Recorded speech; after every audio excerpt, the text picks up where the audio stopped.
My mom has never been a music person till today. I've never seen her sing, or maybe for praise and worship, but I've never seen her actually like take a mic or sing or anything. But I had Mm-hmm. this auntie that lived with us growing up. You know, when you grow up in a Nigerian home, you know, have aunties that Mm-hmm. lived with you. Yeah. Yeah. So I had this auntie that would always take me to her choir rehearsals, and I saw the joy in her face. I saw how she enjoyed the choir community. I saw her put on all these area songs during Saturday mornings while she cleaned the sitting room. She just be singing, you know, and she enjoyed it so much. I wanted to experience that thing she was experiencing. And Mm-hmm. then she would take, because we were Catholics growing up, she would take those Mm-hmm. their software notations and begin to learn in the house. And when she gets it, she'll be so happy that she's getting her part, right? And it Mm-hmm. was really nice going with her to choir rehearsals, see her enjoy her choir community, you know, see Mm-hmm. how welcomed, you know, she Yeah. had a place in the church.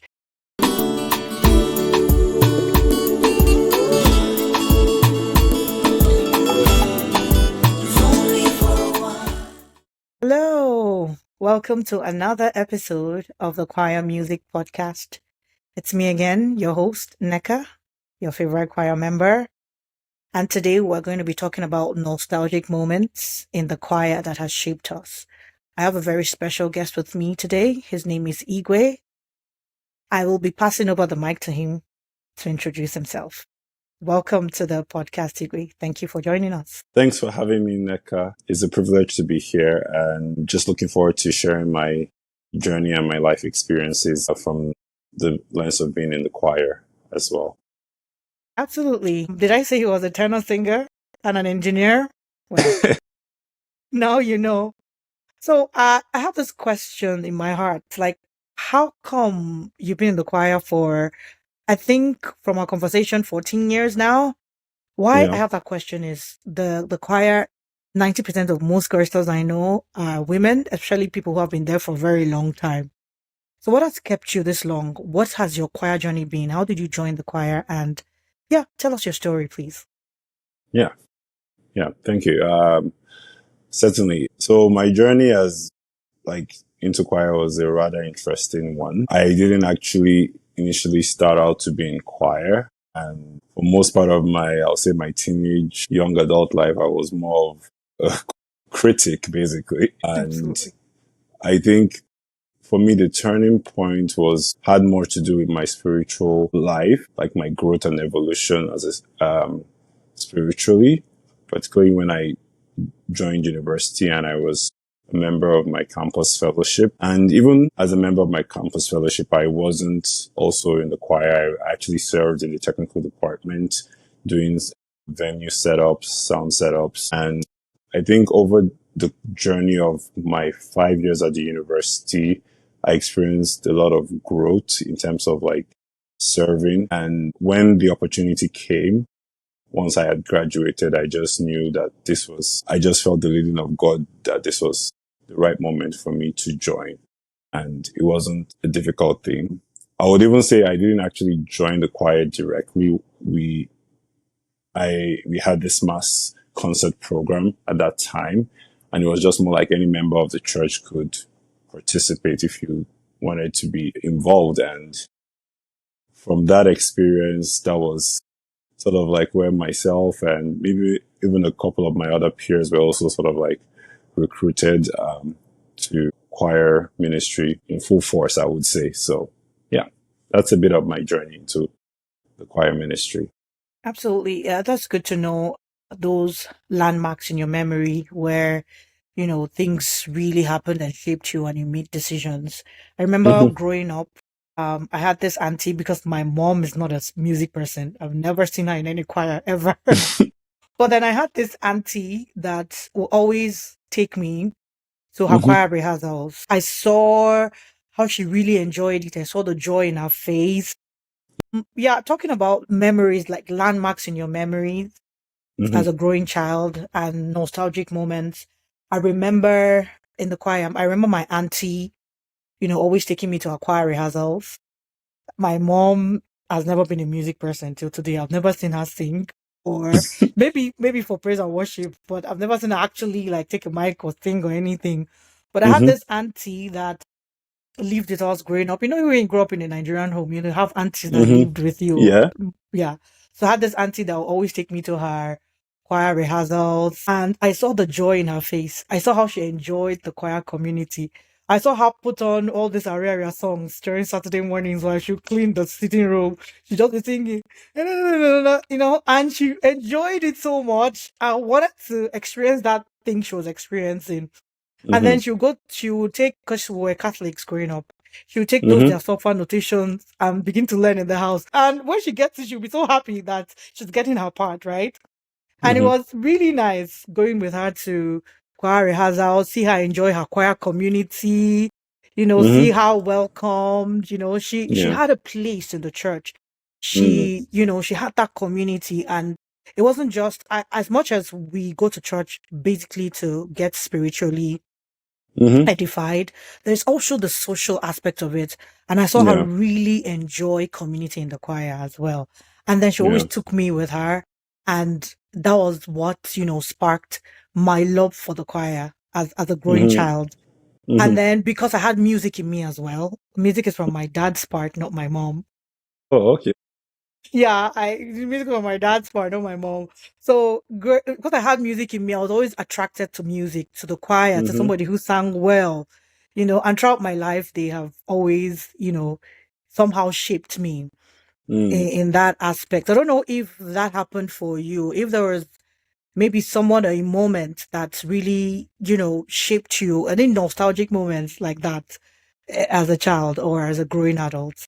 Yeah. For me, I also had a similar background. Like I initially started as a Catholic. I went to a Catholic primary school, and we did this Holy Communion thing when I was like 9, 10, and we all dressed in white, and we all sang one particular song. It's like the sunflower that follows every movement of the sun.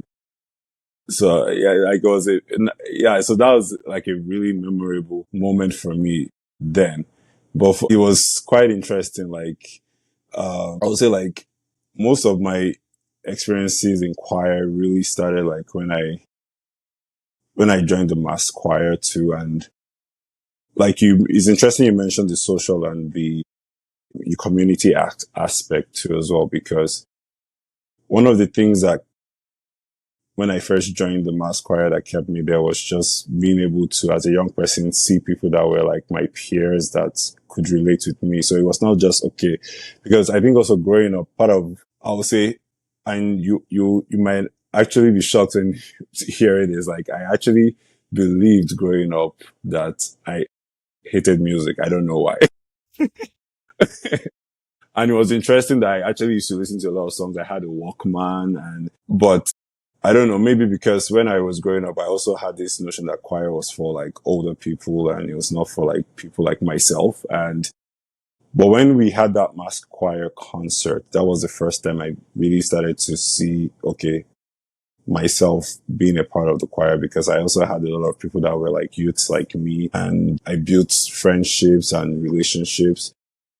I wasn't always, I know you always talk about me being a prolific tenor singer, but to be honest, when I first joined the mass choir, like I didn't understand anything about parts. Like I was like clueless. I was like, how are they hearing like three different things? I only hear one thing. I was like Absolutely. totally stumped and clueless. And I remember then one of the opportunities, I was like, okay, go mount the stage and, back up with the four other people. That was even the most overwhelming moment for me, because I was like, number one, I'm even struggling to even know what part is then. Two, then I now have to like stay on the stage, and I was just like, the sounds are too many. I can't hear anything. I don't even know if I'm singing off key and it was like very interesting. But one thing that, but to that point, central point that you mentioned about community, right? Like I had a friend then, TJ, and he was in the choir like some years. He had joined like earlier than I did, and he wasn't my friend then, but when I joined, because he was like my age mate and everything, he basically were able to bond, and I really learned a lot of what I know about like singing and harmony. Actually, I learned that from him, and it really helped me also as a to grow my craft even as a choir singer as well. Absolutely. You know what struck with me in your conversation? That song, like a sunflower follows every Every moment of movement the of the sun, so I turn sweat. towards thee to follow you, my Lord. My Lord. So such a I, beautiful song. yeah, and we're like so innocent. We're wearing like white and white shirts, white trousers. And I remember that day I was so looking forward to that day because it was a thing we had in like Catholic primary school. I don't know, everyone then always looked forward to that moment where you dress in that white and white and you go do the Holy Communion thing. And even though then I won't say like I was spiritually conscious or anything like as much as I am now, but that was a very memorable moment for me then. Absolutely. Like it just that song just brought back so much nostalgia. Like I feel it. And I'm just happy because of the song. And that's the power of music, you know. Yeah. Honestly, the power of music. I just remember in the Catholic Church during growing up, I used to, they call Baza Queen, people who are always all over the place. They want to be Hmm. seen, they want to be heard. Hmm. I used to be, I think I'm still that person. I'm not surprised actually. It's very, very unsurprising. I would have been actually shocked if you came on here and you're like, okay, you know what? I'm the calmest, most, chill person. And no, I wouldn't have Honestly. believed that one bit. So it reminds me, this is just reminded me of one time in the Catholic Church. So it was Hmm. so I won't tell you the kind of moment you figure it out in the story. Hmm. They used to, prayer of the faithful that they do in Catholic Yeah. Church. Yeah, I do. So they were like, they used to announce who wants to come and take prayer of the big Sunday service. So that they'll give you opportunity. People will just come out spontaneously and pray. I was like, me, of course. That I have to come out and pray. Adult church, not children's church, like general In mass. church, yeah. So people came out and I stood in front as well. So they were passing mics. People were praying intelligently. People were saying big, big words. And I was like, there's no way this people will outshine me. I have to say big words too in my prayer. So when it was my turn, I said, let us pray for the governor. That the government of the governor is nonsense. I remember that my prayer had to do with misplacing government and governor because I wanted to say a very big word Big. and that Yeah. had societal, Mm, that had societal, what's that word again? That had a connection to society. Something mm, big. For a 5-year-old, or maybe I was 6 or something. So this is hmm. a very big word. I embarrassed my whole generation that day and my family. It was so bad that my mom, it was so bad that because my mom usually boosts us, she was like, you did great, even when it wasn't that great. But she was so embarrassed that next time, don't go up there if you don't have anything to say. You know, the funny thing is like, even in the crowd, people would probably have been like, wow, this guy was like confident 6 year old, like, wow. But they would have found it very funny because, you know, like one thing about church is sometimes, and structure is good, like, don't get me wrong. Like Mhm. sometimes people see everything structure. So once in a while, once you just have those almost, I would say, chaotic moments, it's kind of like, it makes people like, a bit excited. So I can imagine Yeah. how it must have been that day. Yeah, he walked the whole church up from the normal law of ritual. You know how Catholic Church can be very the Hmm. same thing all the time. So he Yeah. walked them up like who is this girl misplacing government and governor and state and I don't know what she's saying. So I felt, and the good thing about me is, I Hmm. think it's a good thing is if I fail, it doesn't. Hmm. Failure is the better motivation for me than success. Because if I'm Mm. successful, I'm lulled to think everything is okay. But if I fail Yeah. at something, I'm not the person that goes to hide. No, I've messed up. I will want to make sure it's better. Yeah, so I was talking about that moment where Hmm. I went on stage and disgraced Hmm. my whole family. Hmm. So just to make it better for my mom, because I felt like I embarrassed her. And I'm usually Hmm. not the person who says I've done wrong. I messed up, Hmm. so let me go and hide. No, I'm the person that Hmm. likes to make sure that it is corrected or is better. So Hmm. any opportunity that came out to raise my hands again or to go out, I go out to make it better for her. And that's one of the things that helped me, get used to being on stage. Because I was like, oh no, I embarrassed my mom. I have to make it better. Yeah. I have to make it better. So I was always going out for any opportunity to make it better. She was just tired of owning me. She was like, the whole church just knew me as me, please. Sometimes the priest would just pretend like he didn't see me and just pass me, but I'll always raise my hands. I had to Yes. make that moment better for her. So Yeah. that's generally for me and my childhood. We'll just move on. Yeah, go ahead. You have something to say. No, I was just gonna say like it's and I think like what you mentioned is very important. Like I think from a young age like that, and I think it's when you say these things or you share these experiences, it kind of like I kind of like even connect it to how molded you are as a singer even today, and everything fits perfectly, and it makes a lot of sense because I think one thing that always gets missed is, we're in this generation whereby everybody wants to glorify more of their, high points and, kind of like put all their missteps under the rug and all that. What I can just get from what you just mentioned is the fact that even at that young age, you're able to like understand and build yourself based on those missteps. Confidence at a young age is very, very important, even more than failure. Having that confidence to always try again is something that makes you a better person, even in the choir ministry, because if you're not where you are based off of or you're where you are based off of those experiences. That's what I wanted to say. If you didn't have those Mhm. missteps or those issues, right, you wouldn't have been able to become the singer that you are today. So props to you for Absolutely. that. For sure. I really appreciate that. That means a lot.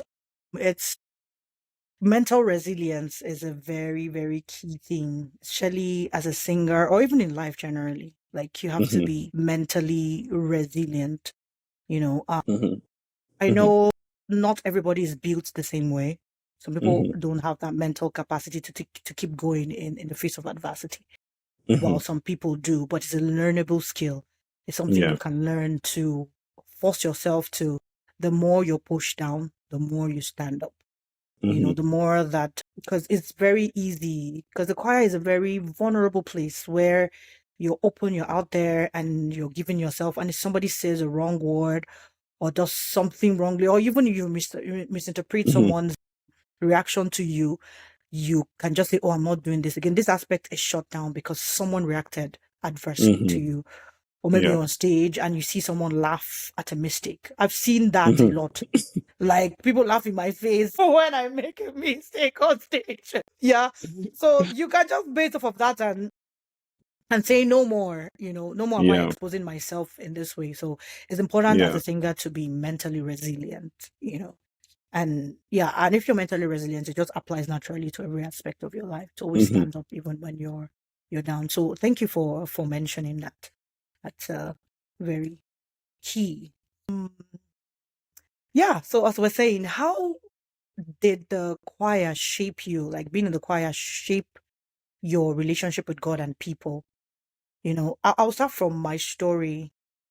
Mm, After everything, and I went into the university, what has really kept me in God, I'll say, is the choir. Hmm. The structure of it, I could still stay on my bed and pray and still, be a Christian. But what has really grounded me as a Christian right from childhood has been the choir. I'll tell you a story. So I was a youth loafing around. I think I've mentioned in Hmm. one of the episodes. And then one very, very good Christian saw me and knew that if he didn't give this girl a purpose, she's going to give herself something to do for sure. And it might not end up well. So he introduced me to a youth ministry. I joined the choir there, and that's how my choir journey started. And if not for the structure of the choir, in the choir you have to pray to minister, right? Hmm. So my prayer life actually improved because of the choir. Me joining some churches and some ministries was the choir that drew me. It was music. So to Hmm. be able to minister, to be able to sing, I had to go through several trainings. I had to be discipled. I had to learn to pray. Hmm. But the initial draw has always been music, you know. Hmm. The initial pool has always been music, choir, joining the choir. Oh, before you can join the department, you have to go through our discipleship class. You have to go through, Mm-hmm. because of that, I True. found God and I found depths in God that has kept me till Mm-hmm. now. And even talk Yeah. about daily routine. Like if you wake up and you're chorister, you have to at least listen to the gospel music to be able to Mm-hmm. learn the lyrics. You have to Yeah. pray so that you're not ministering, if that's important to you, you're not ministering deadness Yes. but life to the people. Yes. So it will teach you, it will transcend to your prayer life, right? And the Yes. discipline of having to sit and learn a song, Mm. all that culminates to who you are as a music minister. It's just story. So I don't know if you have a similar, experience as Yeah. a choir member and as a chorister. Yeah. Definitely. For me, like I said, I had a rather unorthodox journey, and a lot of the things that you mentioned, like for instance, discipline for me, right? In Nigeria, you had to be on Sunday mornings, choir, you have to be in church 7 a.m.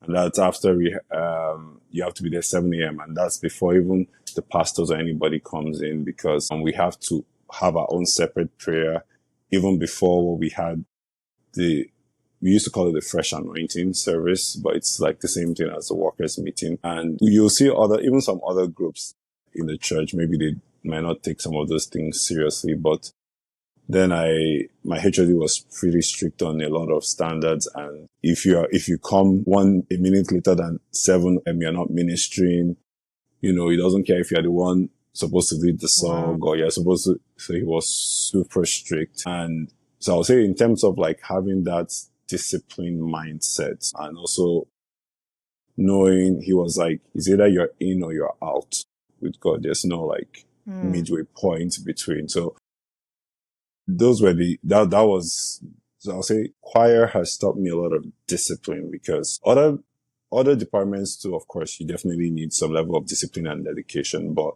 I always think like choir, the amount of time we have to sit down to rehearse songs, even spend time together, and also do personal rehearsals, like you mentioned, like maybe you're given a song to score or lead, right?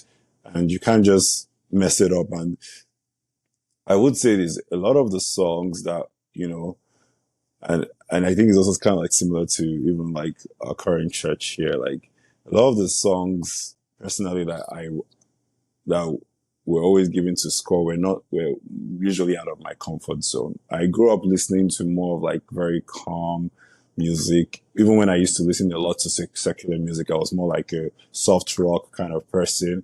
And when I had that, I would say like moment of spiritual illumination when I was in my campus fellowship and started moving away from secular music. Even then, my style of music was still more dedicated to this kind of like soft, nice, Don Moen kind of music, not the, I'll say the Gbedu music of like we have with in Nigeria. yeah, So I've always been, and I'm sure you probably would have noticed it, even with yeah, my yeah. style and my demeanor, overall demeanor in terms of of ministry. But one thing about choir was also like pushing me out of my comfort zone to do things that I would not naturally do. Like Mm-hmm. score one Marvin Sapp song or Fred Hammond song with so many riffs and runs here, and I'm like, okay, but I just want to sing straight. But the thing is, when you exercise that discipline to actually sit down for hours and listen, Yeah. because one thing I have learned is with scoring songs, it's like those skills are transferable. Like if you score, let's say maybe God Alone, let me use God Alone for instance, because you Mm-hmm. did that, right? And you had some difficult technicalities here and there, and you're able to master that. You'll be surprised that maybe the next time when you have another song that is totally different, how you Yeah. can use those experiences or skills you taught yourself, Absolutely. how it translates to you actually, learning other songs. It's almost like I would even say like instruments, right? You can translate skills. When you learn a chord, it's not just for one particular thing; it translates. And I think singing is a whole lot like that. So I've mentioned discipline and having that. I think I've touched a lot on discipline. The other thing is more of for me, like, and I think you also touched about it, is like a lot of things that I wouldn't have done, like joining the workforce, going through the baptismal classes and all that. And those things were relevant for my spiritual growth. We even used to have like my HOD would organize like night vigils and all that, just especially to pray ahead for the concert and also pray concerning our like, and I'll mention this particular moment because even though it wasn't related to anything, and I'll use it as a segue to give you a background about my personal life. So I wasn't privileged to have like my dad raise me. It was always my mom that raised us from the time we were very young. And I remember that particular, even though I always told myself like, oh, I don't really care whether he was never there in my life or anything. But I remember that particular moment, one moment where we had a night vigil, and we're praying actually for the concert, and my HOD just said he has a leading to talk about um, forgiveness and letting things go. And I think for the first time in my life, I broke down and yes, I didn't have the opportunity to see my dad before he died to even say, okay, yeah, what, this is it. But that was also like, I'm just mentioning that as an impact beyond just even just the singing, right? There's this discipline part, but there's also like the personal growth of letting go of things and being able to be a better person in life and also in God as well. Absolutely. Very, very, very key. People don't understand how much the choir impacts, especially if you're going through stuff, you're having any, emotional struggles or even just issues in your Mhm. workplace, in your home, anything, the stability of the choir and the structure, just that, you're going to go into somewhere that you can predict Yeah. and you're But going to yeah, go ahead. yeah, sorry, I just wanted to just add and say like, even like just kind of like to add to what you just said, like there are times like I might, and there are times I might even come quiet. I might like, I've had maybe probably the worst day in my life. And once I just start singing with everyone, or I don't know, there's just, I don't even know what happens. Like Absolutely. you just feel much better. Better. I don't know, Yeah. better. Like if that's been your experience, I've had lots of experiences, whether it's even here, in Canada, or even when I was back in Nigeria in choir and like, yeah, just kind of, I was just kind of like, when you mentioned the emotional part, I just wanted to add that bit. So yeah, I'll just let For you. sure. Absolutely. I totally relate with you because I Mm-hmm, know there are times where I am like done, spent, mm-hmm, broken, and sad. And then I come into the choir. Number one, the stability of it. Number one. And number mm-hmm, two, the community. mm-hmm, It's so totally removed from whatever is troubling you. And you can mm-hmm, just forget about it and laugh with your friends. Somebody says something funny, mm-hmm, somebody does something. And there's something about choir people. They're mm. naturally very humorous, very funny, Yeah, music you're very for you. funny. You know that. No, apart from being a great singer, you are very funny. Like I always say, like if I were to pick like humorous people in our choir, like you definitely rank up there. You and Michael, like you guys, you're the life Crack of the people choir. up all the time. And Kingsley sometimes, but yeah, just so I'll Honestly, put yeah. that there. Yeah. Thank you so much. Because honestly, just for you to be a musician, it takes a level of, there's a part of your brain that awakens. I think that part Mm-hmm, of the brain is what facilitates humor as well, because it takes a mm-hmm, level of intelligence to, number one, grab a joke, mm-hmm, have an inside mm-hmm, joke. And most mm-hmm. choirs have inside jokes. You don't have to walk too much to make people happy and laugh because Yeah. already, that's just a few things and then people are already happy and laughing. Mm-hmm, So when you come into the choir with such burden and number one, the community you meet, your friends, you begin to laugh, the music is healing, and all that. So it's such a beautiful place. So beyond the music, there's a lot it does for you as that's why that leads me to the next aspect of what I want to talk about, like having people come into the choir from generation to generation. Started with my auntie, and then me, and now I'm bringing in my daughter. Not mm-hmm, because, not just for the music, or I think because I know she sings, she's just shy. But not mm-hmm, just that, I know what the choir can do, how we can structure someone, how we can discipline you, how we can make you a better Christian, you mm-hmm. know. and the structure of the choir, how beautiful it is, how it can shape you. Even if Hmm. you're not going to be there for a long time, you don't know its lasting effects on you, Hmm. you know. So it's just the mental health, the spiritual growth, the discipline, the structure. A lot of who I am today, thanks to the choir, because I was pursuing music. And then God put the several structures. Before you get to the music, you have to pass through this. You have to be a better person. You Mm. have to be you more disciplined. You have to know me, all that.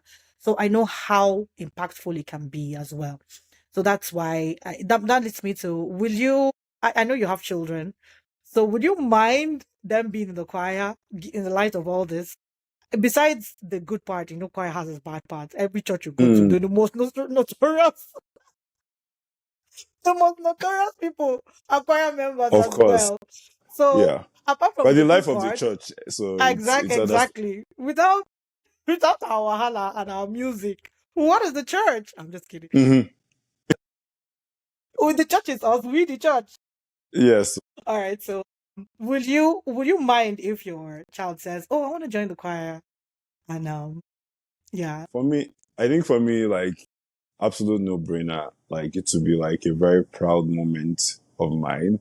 Like I see, like even like you and your daughter come see, like I have that admiration. Honestly, like it's nice to know that your children are following after your footsteps in the Lord. And I think for me, there's no greater pride than that, beyond whatever things you give them, whether it's like education or whatever. I think that's the most important legacy you can leave for them, Christ. So definitely for me, if my son Jeremy or Sean, any of them were to like, I'll be totally 100% in support, just because I also think in this generation, it's a lot. Like people are young, youths are like distracted by so many things. Even us as adults are distracted by so many things, and it's very easy to lose focus. The I think the amount of things that probably this generation has to cope with in terms of distractions, we probably weren't coping with like 10% of that in our time. And Absolutely. when you see someone that a young person that even beyond all that is making that bold step, right? To say, okay, I want to, I want to dedicate this time for Christ. I want to dedicate 2 hours of my time or 1 hour, or 3 hours, whatever, towards serving God. I think for me, that's one of the greatest things. Like I said, as a parent, that's for me is going to be my greatest legacy. I believe. I think there's a part in scripture that says God was saying that He knows. I think it was Abraham that He will teach His children. Right. So it's kind of like a validation of maybe me fulfilling what God expects me to do, right? As a parent. So I'll be super excited to have my child join the choir. For me, I think I don't want to say regret, but I'll say if I had to tell my younger self, right, I would have said I would have been more involved. I would have been more open. I think at different stages in my life, I think God threw things at me to draw me towards music, but I always believed, I don't know, that, okay, I wasn't meant to do this. Like, I remember I had this high school teacher, Mr. Okon, and this man was so adamant he wanted me to join the music club. He wanted me to learn the piano. He was like almost to the point of force. And I literally like had to Mm. run away. And when I look back and I'm like, maybe God was actually trying to use this man to actually like Absolutely. draw me here to build those Yeah. skills, right? So for me, I would even say like, if there's anything, I tell myself, I was like, I should have been in the choir a lot sooner, but of course it's better late than never, right? So yeah. Absolutely. I'm just excited when you spoke about your younger self, because I remember I've always chased music though. As always, even besides my auntie, my brother, my elder brother used to rap. You know Mhm. this tape that you rewind, rewind, rewind with. Yes, So he rewind, cassettes. rewind, rewind, rewind, and then and keep playing it over and over again. If it asks me now, I can rap a few songs, but they were not gospel songs, but they are stuck in my head up until now. We have to Even make if you rap for us in church. It's not fair. Like you can't be, you can't make you can't be hiding those talents. We need to, you need to see them, you know, in full honestly, force. even in secondary school, social night, I'll just jump out. Hey, I'm here. Oh, you guys must come. Yeah, I'll be rapping for them. I'll tell you a funny story.